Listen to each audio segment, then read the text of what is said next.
right, what up, guys? It's your boy, the Foodie Filmmaker, back at you with yet another episode of the Foodie Filmmaker Podcast. Thank you once again for joining me. Yes, I have been in the studio for quite a while. I was recording a few other videos, so you guys want to see what videos did I record before I started this podcast? Make sure you go follow me at the Foodie Filmmaker and go follow me on my personal Instagram, my personal one, the Almighty Lewis, where you guys are going to see some cool stuff over there. But yeah, so we are back. We are back in the studio. Actually, we've been here for quite a while. It's actually pretty hot in here, actually. Thank goodness right now I feel like I've kind of cooled down. But when I came in here, I was sweating. I was drenching. I'm like, oh my goodness, man. Like we need a really strong AC in here. But I understand, like, you probably can't really get an AC in here just because it might affect the sound and the quality of the audio here. If we had a fan in here, since these mics are very sensitive to sound, you'll probably pick up the AC or the fan or whatever is blowing air in here. You'll probably pick it up pretty good, and then that's not going to be good, because usually the podcast, you want it to be nice, loud, clear. You don't want to hear any background noise. That's not really part of the podcast here. So yeah, but I finally got back into here. I was actually going to jump in last week, but unfortunately, I did get a little bit sick. I got a little bit under the weather because, a lot of work and just been out there. The weather has been crazy, so I think that's kind of what affected it. I didn't get like too sick. It was more like just a little bit of a sickness there. I got like a runny nose and nothing crazy. I feel like it was just something of like 2-3 days, and then I felt better. So thank goodness, so I was able to finally make it back into the studio here today. And today I got a little short one. I mean, as usual, I didn't really write anything down or have anything crazy to share, not like the previous ones. The past couple episodes I've had like some really intense topics to talk about, but in this one we're gonna take it a little light. I actually have only one topic, and I just want to kind of expand on that one, and that's pretty much gonna be it. But it is an important one, and I think it's one that really resonates with me, and I think it's gonna resonate with a lot of people, which is really coming when it comes down to working hard, and when it comes down to like basing it on this here as a foodie, as a food influencer on your journey. Like, how hard should you actually work?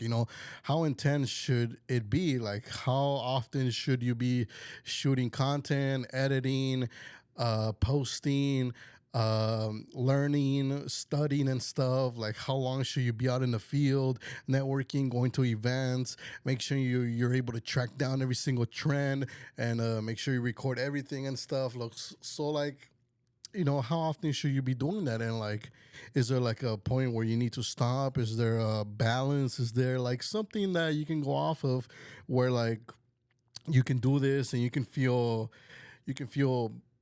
happy, you can feel inspired, you can still feel motivated, you don't get burned out and stuff like that. So I've touched on this topic before, and I've touched on it like in very deep terms, but today I just want to talk about it like in a very light way, just because I saw it on somebody else's podcast. So there are other foodies who have their own podcast, and this one specifically is hosted by two individuals.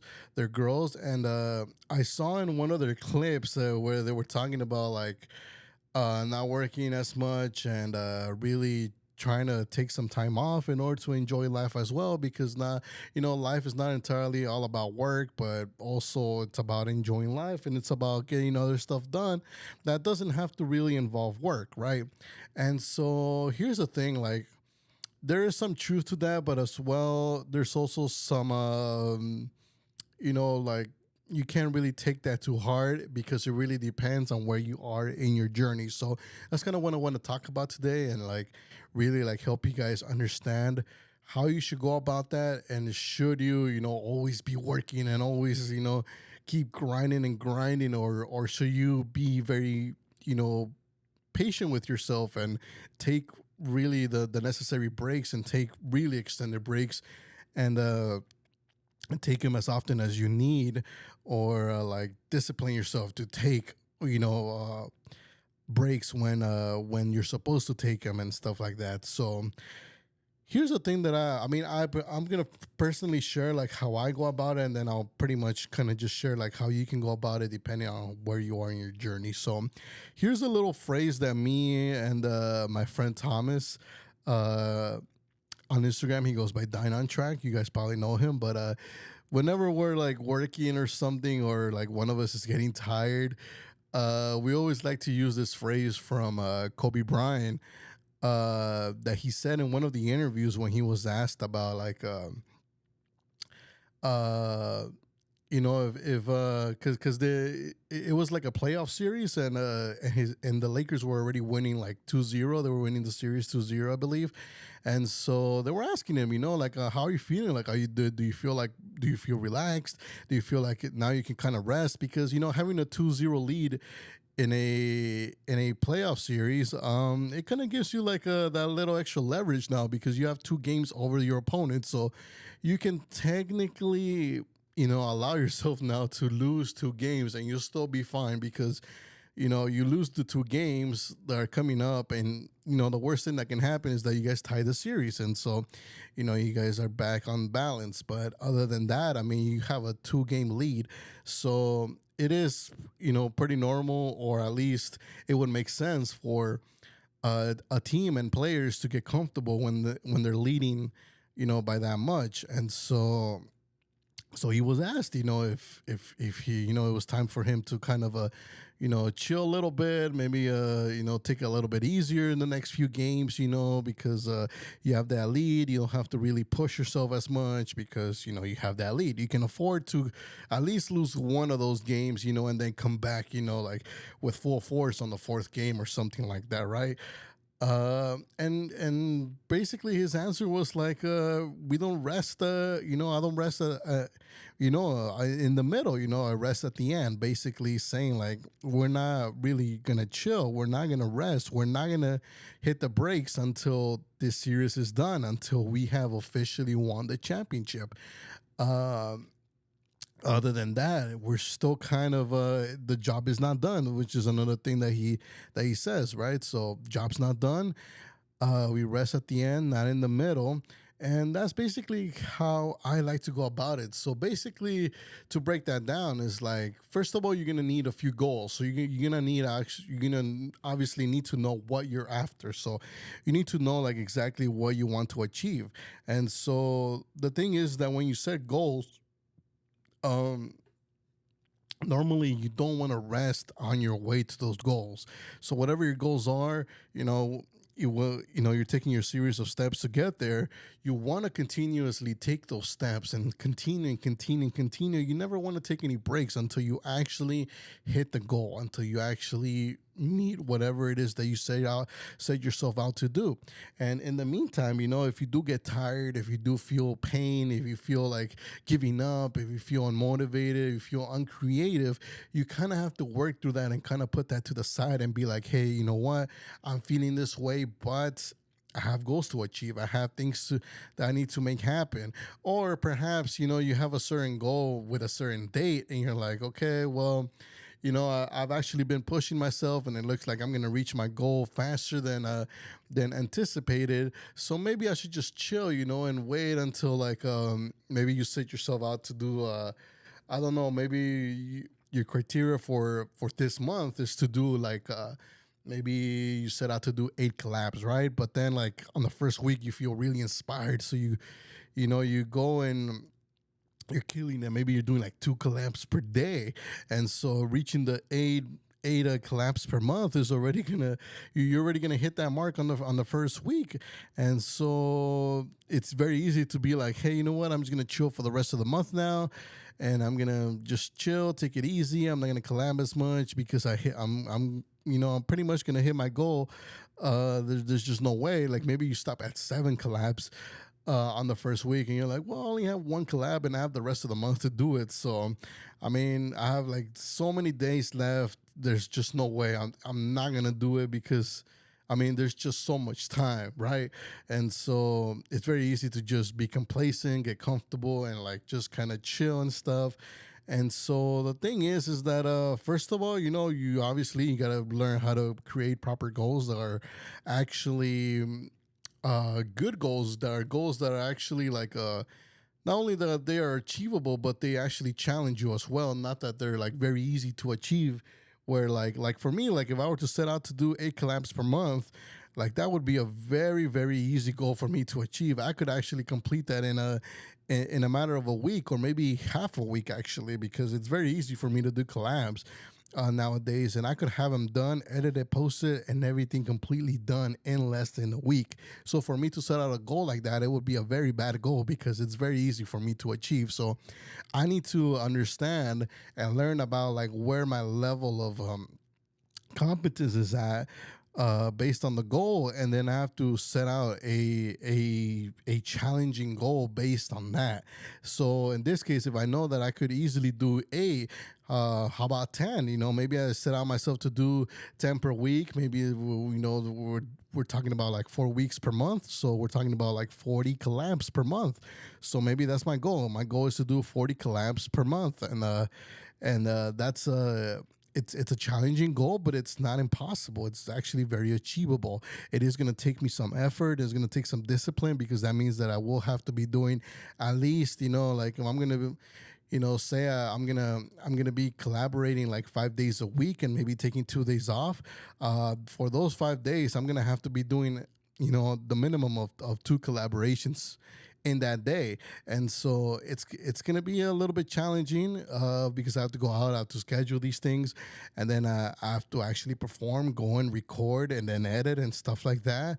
And a lot of stuff happens, and so it's not like it probably happens to you, it happens to me. Unexpected things happen during anyone's schedule. It happens in mine, it might happen in yours. Like emergencies come up. If you have clients that you're working with, maybe a client wants you to show up somewhere, or maybe you need to shoot somewhere. Maybe another, like another collab just pops up and they're like, hey, like we could only have you on this day, but maybe you already have somebody else scheduled for that day. So now you got to move things around, or maybe, maybe you're going to just go for it. And then there might be days where you need to do 3-4 collabs in just that one day and stuff. And you still need to continue doing the other two, because everything else was already scheduled throughout the month. So now you're adding even extra collaborations that you didn't expect to have there. And so now you're working a little bit harder now. So obviously that's going to take a toll a little bit on your energy. So now, like, whereas, 2 collabs per day for 5 days a week might have been a little bit more balanced. Now, if you're having to do like maybe 3-4 collabs per day, and you're still doing those 5 days per week, it might be a little bit more tiring now to having to go and record that much. Not only like tiring physically, but also mentally, because this is a creative work. So then, like, you have to see how much creative juice you have, and so you gotta really manage that as well. And so that's the thing. First of all, you got to set out your goals that are properly put in place, and then go out and do what you can to achieve them, and work as hard as you can. Now, when you do achieve your goals, though, make sure that you do, acknowledge it, celebrate it, and if you need to take the rest, take the rest, but then move on to the next goal. Here's the thing as well, like a lot of people, like, they reach their goal and they treat us as if like it's like insignificant. Even if you did work your ass off for it, you worked really hard, you put in a lot of effort, and at the end of the day, if you don't celebrate it, well, then you're kind of telling yourself like, well, this goal, it's too easy, like it was a ride, like whatever. So you ignore it, you don't celebrate it, you don't take your proper rest. That will lead to burnout, because you're not acknowledging, you're not pausing, you're not taking the time to really assess your goals, you're not taking the time to assess your level of competence, like I said. So you might be thinking that you're not really growing, or that you're not really like going places, but at the same time, like, you are. But if you're not taking the time to really assess that and really measure like how good you're getting and how much growth you're making, how much progress you're making, then it's all going to be I wouldn't say pointless, but it's almost very random. And so at that point, when you're working in a very random spot, then it is very easy to just be like, oh, like, I've been working really hard. I should probably just, take a break and just, relax, enjoy life, go and do something and stuff like that, right? And like, let's enjoy some mac. Mm, mm. Guys, this drink is so good. Mm. Stop by Mac Tea in Pasadena. That drink is amazing. But anyway, so like I was saying, like so it's gonna be very easy to just be like, oh, like I should go enjoy life and stuff. And then like the thing is that because it's very random, you're not gonna know when to come back out of that. So you might, say, you know what, I'm good. Uh, like like you might be like, I'm good. I worked hard. It's time for me to go enjoy life. So you go and you start to basically enjoy life, So you start doing more of your things that you like to do. You start to doing some hobbies, or you start hanging out with friends, and things that you neglected when you were working like really hard and just nonstop, right? And so you start doing that, but then there's like no clear like sign or anything like, hey, like it's time to come back, because there's more goals to be achieved, right? Because if you don't have any goals, or you're treating your goals as if they were like whatever, and like you're not setting them properly, where like their your level of competence is matching, the level of your goals, then it's all going to be all over the place, and you're not going to know like when it's a good time to stop and when it's a good time to actually go and hit it hard, even if you're tired, even if you're like really like not feeling well. When is it time to just ignore all that and keep going? Because it is important for you to do that as well. It is important for you to build that muscle, to be able to keep going even when you don't feel well, especially when you don't feel well, because that's actually the times when you actually make the most progress, because that is the most challenging time, right? When you're feeling like you're feeling tired, maybe it's not even physical, maybe it's emotional, maybe you just feel like unmotivated, maybe you might even start feeling a little depressed because you've just been working really hard, you've been isolating yourself, you haven't been hanging out with your friends or stuff, you just kind of just been stuck working and working towards whatever it is that you want to work towards, and perhaps you have gotten better, but it's come at a cost, it's come at the cost of you having to cut friends, having to cut like things that you really enjoy doing, hobbies, meeting up with people. Maybe you had a significant other. Maybe that's starting to, take a toll there. Like maybe you're not giving your partner enough attention now. I know this is something that happened with me when I was first starting off this journey.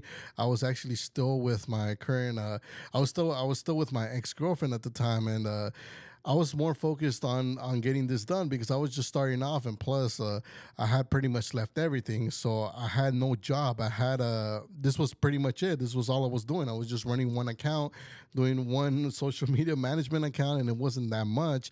And besides that, I was just doing collaborations because I wanted to get more clients. So I was just trying to build.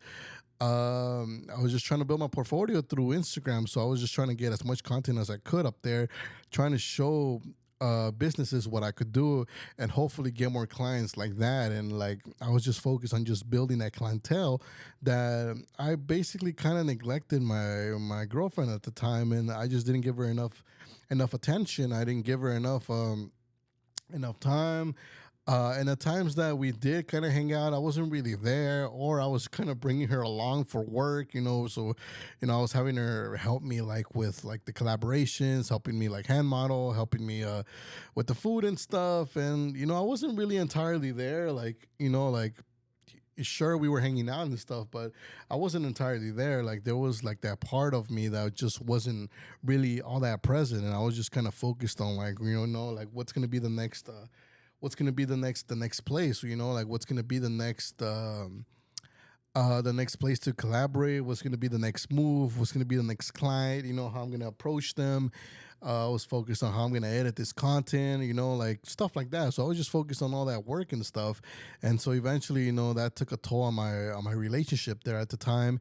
But this can happen with other people as well. It can happen with friends. It can happen with colleagues. It can happen with a lot of stuff, family members.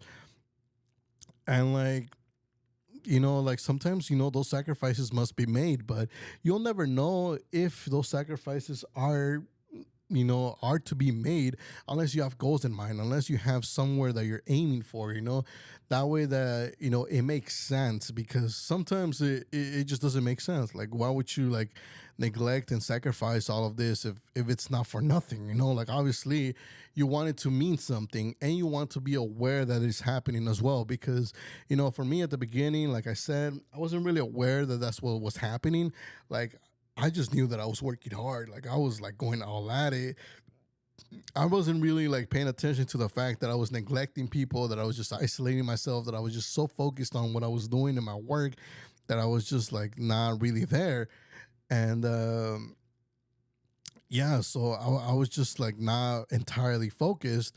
I mean, I was just fully focused on that I just didn't really acknowledge the fact that I was neglecting people and stuff like that, and important things that I need to take care of in my life, and like, a lot of hobbies, a lot of stuff that I really enjoyed doing. I stopped doing it for quite a while, but I understood, like later on, as the years went by, it really caught up to me, and then I started to really think about it, and like that's the thing as well, because I didn't have any goals.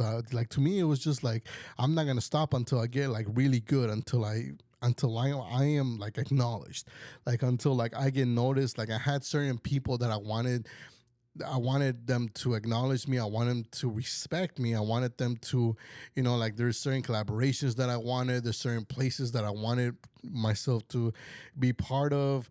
And I wanted to work with certain people, and so those were like small goals that I had for myself. So every time like I achieved one of them, I celebrated, and then I moved on to the next one. All right, we got to work with this person now.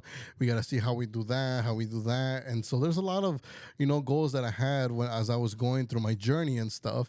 And so I was, really just pursuing. I was just, going to one goal after another, but I never really took any breaks, because, like, to me, it was just like, hey, I just want to pursue the next goal after the next goal, because it's very, it's also very, like, it feels great, like when you have a set of goals that you want to achieve, and then you set out to go after them, and then you achieve one of them, and then you achieve another one, and it feels great. You feel good, because you're like, damn, like I'm achieving goals, right? Like, I'm moving up in life.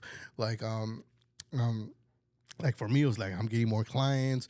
I'm able to work with, a certain caliber of clients as well, not just any client, but there's, the caliber of the clients was also going pretty good. Like, the reputation that the places had, I was feeling really good, and I was just like, I could keep going, because I wasn't feeling tired. And even if I was, I was I kind of had that mentality already, because like I had worked with my previous job, as I've kind of told you guys before. Like, I worked with Kabarti Jewelry, and that's really where I kind of adopted this mindset of just grinding, and being able to work through like tough times, and just being able to just keep on going.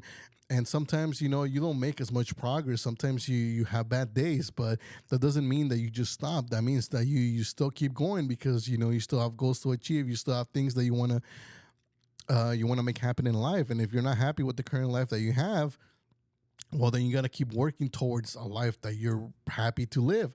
And so that's pretty much what I had in mind, and I wasn't stopping. So I just kept going and going and going, until eventually, like I said, so I started to kind of see the ripples here, because now it started to affect my mental health a little bit, where I was just like, I was just doing this all the time, and like I just didn't feel like I was like, like, it almost felt like I was just going after this, and it was like I was very tense now. I was like stressed. I was just like not operating in the most efficient way, and that's when I kind of stopped, because like eventually, like, if you don't take a break, if you don't stop, it will start to affect your performance. It'll start to affect your focus, your discipline, your groundness, really, to be able to just be grounded, to be able to just be to think straight, to be able to, be assertive, to be confident in yourself. It starts to get a little shaky, because you're not recovering properly. You're not doing what you need to do in order to feed your soul. Because yes, even though working hard and all of this is great, and it'll do massive amazing things for you, you also need to feed your soul. So you need to do things that are just good for your soul, that are just good for you. Things that don't necessarily mean growing or achieving anything, but it's just, you just do it out of fun. You just do it because it makes you happy. It makes you feel good. So whether that's hobbies, whether that's you hanging out with people, going to parties or concerts or stuff like that, whatever that may be, like, go and do that, because that is also part of, like, that'll actually help you out when it comes to your hard work. Now, obviously, you don't want to overdo that too, because you still want to be doing more of the hard work than you are of the you know doing the hangout and all that stuff, and like all the chilling and stuff, because that stuff is great. And yes, like I said, you do need it once in a while, depending on where you are in your journey, of course. But you do need that, especially when your body and everything is telling you that you need it. Definitely do it. Just stop working, stop doing what you need to do, and then just go and, like, enjoy yourself. Go watch a movie, go on a hike, go, play a sport or something, go play video games, do whatever you want, like, and it doesn't have to involve anything about progress or anything. Just go and do something that makes you happy. And then once you feel good, you come back. You come back, and then from that point on, just make sure that you built that awareness, because not everybody, like I said, you don't really build that awareness until you pretty much crash. So some people, yes, they're more disciplined with it, just because they learned it from somewhere or something, or somebody's like guiding them. So somebody's actually telling them, like, hey, it's time for you to take a break, it's time for you to just go hang out, go do whatever, right? So they go and they do it and everything, right? But sometimes you don't have that. You don't have that guidance. You don't have somebody to tell you that. So basically, you get stuck in this loophole of, like, just work, work, work, work, work, and so you never know when the limit is, and until you eventually crash, and your body's just telling you, like, hey, you gotta stop, and that's basically when you go and you do it. And usually after that is when you build the awareness, and you're like, okay, I should be taking these breaks a little more often, or at least take them when your body tells you that you need to take it, because that's really, like, when you really need to take it. Other than that, if your body's not telling you that you need it, if you don't feel like you need to do it, then don't do it. Actually, like, believe me, like, the more you're able to prolong it, the harder you're able to just continue working and working and working. The better you're actually gonna get, because obviously, you the work is obviously for, it's an investment. It's an investment for you to, at the end of the day, when this is all said and done, and you achieve your biggest goal of all, to become successful in whatever industry, whether it's, becoming a food influencer or something, uh, then it's all gonna pay off. You're gonna, hopefully you make a decent amount of money. You're gonna have a lot of freedom, and all of this is gonna pay off. And so you'll have your big, big rest at the end, like I said. And that's basically going back to the Kobe phrase, don't rest in the middle, rest at the end. So at the end is when you get to rip the rewards, for being able to stay disciplined, for being able to sacrifice as much as you have, so for being able to work as hard as you have. Now you're able to rip the rewards, and you're able to live a life that most people won't really get to live, because most of them decided that, hey, I'm gonna decide to enjoy my life, and I'm gonna decide not to work as hard, and I'm just gonna try to stay chill. So then they're gonna get the rewards of that. They're gonna get a more of a balanced life, where, yes, they can somewhat enjoy life, but not quite as the person who sacrificed all of this. And now they can truly, really enjoy life, and truly enjoy, like, the freedom that they so much craved. And so it's really up to you. Like I said, sometimes it's necessary for you to keep working and working and working.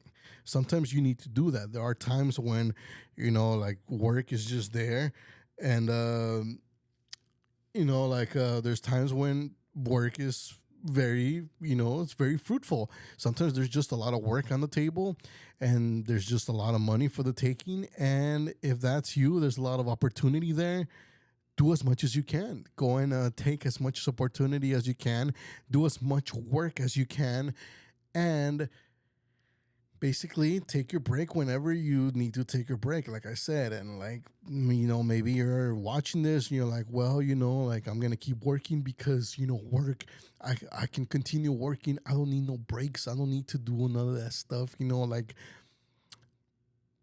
Uh the thing is that sometimes you don't acknowledge that. And like I said, eventually it'll catch up to you. And if you still refuse to acknowledge it, even after you start to feel all these conditions. I mean, after you start feeling all these symptoms, right? You start to feel like you're depressed, like you're on edge all the time. This is even worse because then if you don't decide to go and just do whatever you need to do to release and just be, more, live like a human, right? Then you're gonna start to adopt very bad habits, things like drinking alcohol, things like doing drugs, things that are just gonna basically help you numb those emotions. So numb the depression, numb the pain, numb the stress, right? So you're gonna start smoking or doing stuff like that.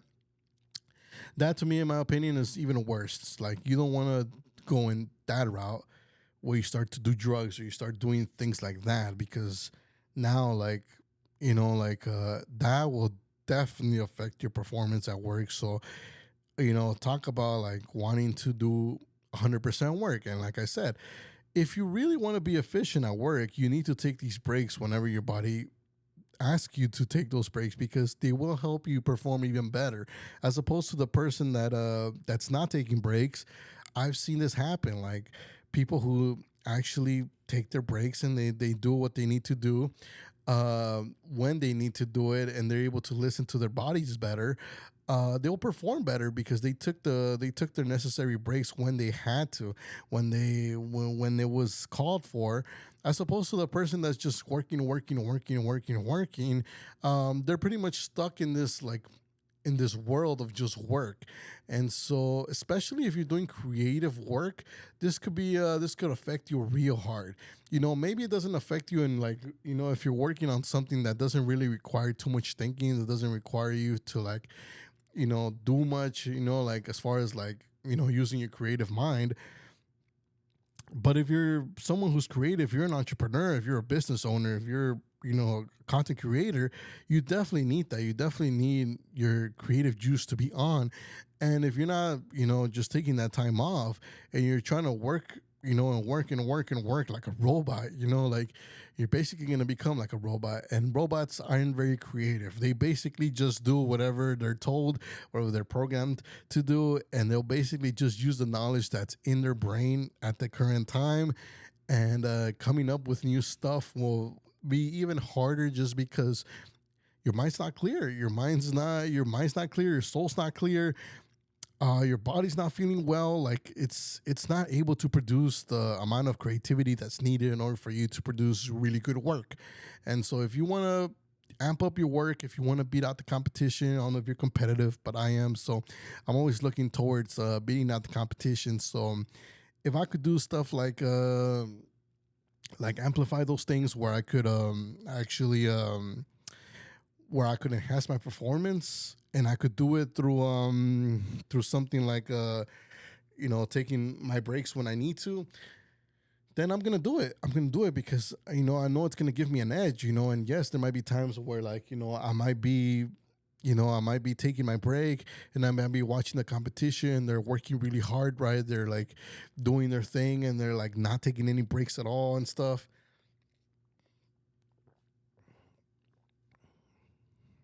The way I like to think about it is it's when you're watching those races, whether it's like NASCAR. Yeah, so when you're watching like races like NASCAR, right? So you watch NASCAR.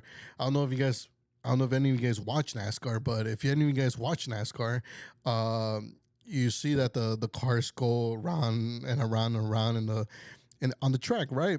And so eventually, once in a while, they need to switch out their tires, they need to recharge in oil and stuff, and all that maintenance that needs to be done into the car while they're racing in order to stay in the race, in order to keep the car running.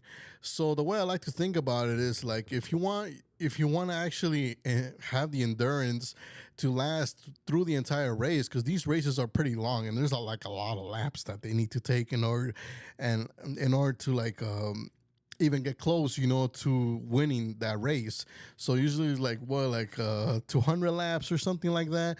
And so 200 laps, that's a lot of laps. And so you know think about it this way, like there might be a car who doesn't want to take any breaks, right? So they don't want to go to the pit stop because they're like, oh, I'm gonna fall behind. Uh, yeah, I'm gonna fall behind spots. If I go and I switch out my oil, or I switch out my tires, or I get this checked, I get that checked, right? It's gonna waste time that I have to go to my crew and they have to go do all that to my car. I'm wasting seconds, right? So why don't I just skip it? So the person that is just constantly working is just going around and around and around in the track, just trying to stay in the lead, right? Trying to stay in the lead, trying to win the entire race. While the smart people, the smart racers, they know that their car can only go so far, and if they actually want to have their cars perform when it matters, which is around the 190th lap or something, they're gonna need to do some maintenance to the car. They're gonna have to keep the car running in peak performance all the way until then. And so, in order to do that, you need to do whatever you need to do to the car. So you need to, change the oil. You need to change the tires. You need to, whatever it is that you need to do to the car in order to keep it healthy, so that when those last laps come by, your car is in the maximum performance and it has even if you don't win the race, it at least has the biggest advantage because that car has been taken care of up to that point. So the car is at its maximum efficiency. So it'll perform at the best. It'll be there for you. Now, obviously, it depends on the racer at the end of the day, because, when you're watching NASCAR, pretty much all the cars do their proper maintenance. So at the end of the day, obviously, it matters, like, obviously the mentality of the driver too, but everybody's giving themselves a good chance to win because they've taken care of their car up to then. But for the person who's just been running around in the track, taking laps and laps and laps with their car, and they haven't stopped for one single time to change the oil or to change the tires, their car is not at their peak anymore. They've basically like exhausted their oil, and their tires might be worn out. So then, like by the final races, every something might happen. Like their engine might pop, one of their tires or more than one of their tires might pop, and that might be it. Like the car may just shut down, like all of a sudden, like at the end, and that's what's gonna happen to you as well, if as a human being, if you don't take the necessary steps to do some maintenance for yourself, for your soul, for your body, at the end, it's going to crash. It's going to shut down. It's just not going to perform at the end.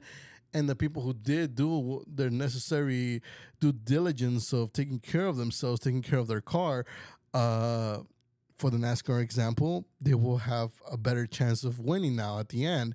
And that's really where it matters. Because at the end, is obviously you want to do this to accomplish your goals, to reach whatever it is that you want to reach, whatever you want to accomplish, whatever goal you want to hit. And so the best way to get there is to take care of yourself, take care of your mind.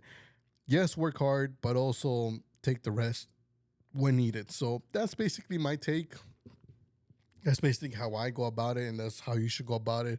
So depending on where you are in the journey, like I said, sometimes you will have to hit that hard. You will have to hit it. You will have to hit the gas. You will have to give it all, and you'll have to push that car to its maximum limit. Push it beyond its boundaries. Push your body beyond its limits. But when it's time to rest, give it the rest that it needs, and then go back out there and do the same thing again. Exhaust it as much as you can.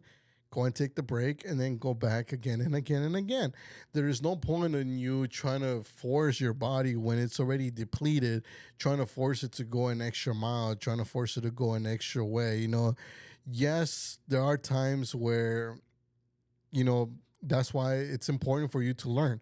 That's why it's important for you to, at first, understand, like I said, understand what your competence level is. So, yes, at first, if you don't know, definitely push yourself. Push yourself as much as you can. Push yourself to the point of exhaustion. Push yourself to the point where you feel like you're going to shut down. And once you get there, then you'll know.